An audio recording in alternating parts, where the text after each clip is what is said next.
자, 오늘 만나보실 모델은 폭스바겐 T-Roc입니다.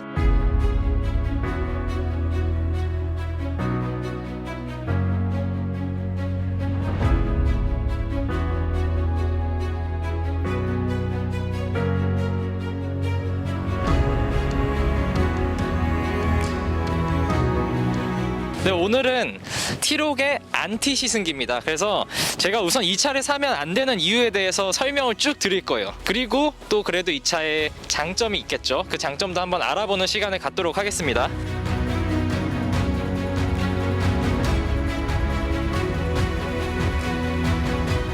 실내외 디자인과 관련된 거는 저희가 그냥 영상으로만 보여드리도록 하겠습니다. 제가 일일이 짚어가면서 말씀을 드리면 너무 지루할 것 같아요.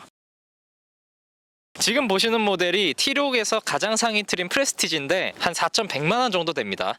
물론 지금 폭스바겐 파이낸셜을 이용하면은 5%의 할인이 있긴 해요. 200만원 정도 되는데 그걸 쳐도 3,800에서 900만원대 정도 돼요. 코나와 같은 급이라고 볼 수 있는 차인데 프리미엄 브랜드도 아닌데 4,000만원이다. 이러면 사실 조금 비싸다는 생각이 들죠. 기본적으로 이 차가 출시됐을 때 독일과 대비해서 뭐 1,200, 1,300만원이 싸다 어쩌다 이런 이야기를 했었는데 사실 유럽은 원래 차가 비싸요. 요 정도 가격대의 다른 차들 뭐 푸조 2008이 있죠, 뭐 르노 캡처, 뭐 C3, C4, 그 다음에 또 뭐 있을까요? 레니게이드, 뭐 많은 이런 B세그먼트 SUV가 있습니다. 그런 모델들은 얘보다 가격이 낮아요. 좀 더 고급감을 살린 아우디 Q2가 있는데 Q2의 가격이 4천만원 초반대에서 책정이 됩니다. 사실 네임밸류로 따졌을 때도 Q2가 더 위고, 만약에 요 정도 급을 보시고 4천만원 정도 가격을 원하는데 구매를 하시겠다 하면 저는 Q2를 추천드립니다. 그게 아니면은 다른 모델들을 좀 많이 살펴보시면 좋을 것 같아요. 제가 일부러 국산차는 말씀을 안 드렸습니다. 요 가격이면 국산차는 투싼의 아주 위에 등급까지 살 수 있기 때문에. 지금 이게 최상위 등급 프레스티지라고 했는데 프레스티지도 운전석 수동 시트입니다. 그래서 뭐 동승석뿐만 아니라 운전석도 수동 시트고, 그래도 4천만원이 넘어가는 모델이니만큼 전동 시트를 넣어줬으면 어땠을까 하는 생각이 드는데, 이거 여러분들이 제일 싫어하는 등받이 이렇게 돌려가면서 조절하는 건데 이건 뭐 유럽 차들이 원래 그러니까요. 요즘 이제 후방 카메라 없는 차들이 거의 없는데 이 차는 후방 카메라가 프레스티지에만 들어갑니다. 프레스티지랑 프리미엄 두 개 차이가 후방 카메라, 그 다음 18인치 타이어, 전동 트렁크 이렇게 세 개거든요. 근데 요 세 개를 100만원에 얻을 수 있으면 저는 괜찮은 선택이라고 생각을 해요. 근데 문제는 이제 패키징이라는 거죠. 이 가운데 등급을 살려고 보면은 결국 윗등급을 사야 되는 이런 구성이기 때문에 별로다, 너무 제일 윗등급으로 몰아놨다, 이런 생각이 듭니다. 물론 제일 아래 트림은 가격이 훨씬 싸지죠. 3천만원 중반대로 내려가는데 거기에는 옵션이 정말 없습니다. 예, 정말 없어요. 뭐 당연히 파노라마 선루프 없고 이것저것 다 없습니다. 2.0L TDI 엔진이에요. 150마력 사양에 정말 익숙하죠. 파워트레인 개선이 전혀 없었고, 물론 차체가 작고 가볍기 때문에 150마력이면 충분합니다. 차고 넘치는 출력이긴 해요. 그치만 차라리 1.4 TSI 엔진이나 뭐 이런 가솔린 모델들을 좀 가져왔으면 어땠을까.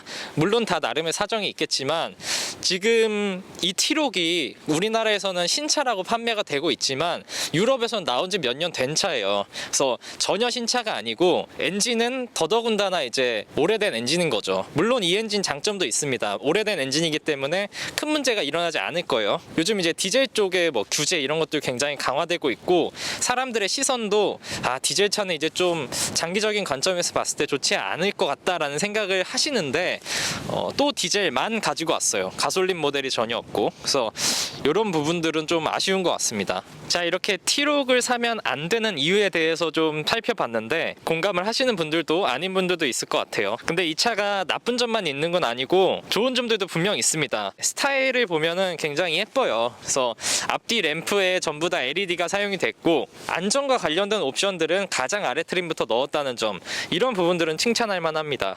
그리고 티구안이랑 마찬가지로 동승석 시트를 완전 다 폴딩을 할 수가 있기 때문에 트렁크, 2열, 동승석 이렇게 전부 다 폴딩을 하게 되면 정말 큰 짐을 넣을 수가 있어요. 그러니까 차 크기 대비 정말 큰 짐. 그래서 이런 부분들도 잘 돼 있는 옵션 중 하나다라고 보실 수가 있겠습니다. 그리고 제가 이제 주행하면서 말씀드리겠지만 주행 쪽에서도 뭐 꽤 괜찮은 점들이 몇 가지가 있어요. 물론 안 좋은 점도 있지만 제가 이 차를 사지 마세요, 살 이유가 없습니다 라고 얘기했던 거는 이 가격에 다른 너무나 좋은 대안들이 많기 때문이고, 이 차의 스타일링이나 뭔가 마음에 드는 요소가 있다면 구매를 하시면 됩니다.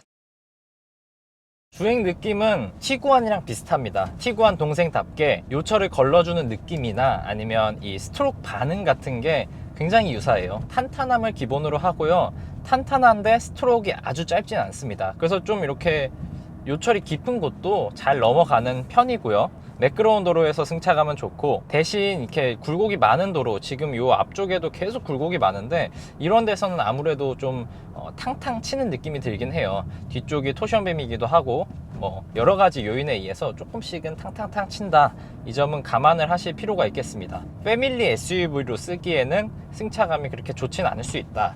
근데 B세그먼트 SUV 치고는 뭐 보통의 승차감을 갖고 있다, 이렇게 보시면 되겠습니다.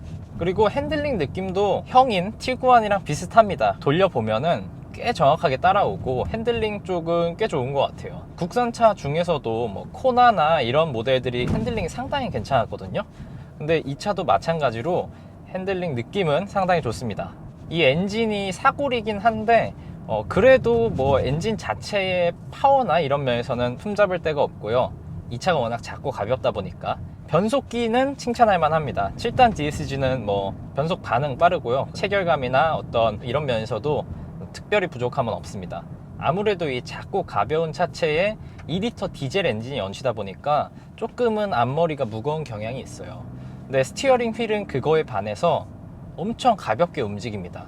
심지어 스포츠 모드에서조차 스티어링 휠은 되게 가볍거든요. 그러다 보니까 이게 시내나 아니면은 좀 팔힘이 약한 분들은 편할 수 있지만, 제가 생각했을 때는 고속 혹은 시내에서 주행 조종성이라고 해야 될까요? 뭐 이런 것들을 조금 해치는 요소가 될 것 같아요. 에코나 이런 모드에서는 가볍더라도 스포츠 모드에서만큼은 이거보다 좀 더 무거워졌으면 하는 바람이 있습니다.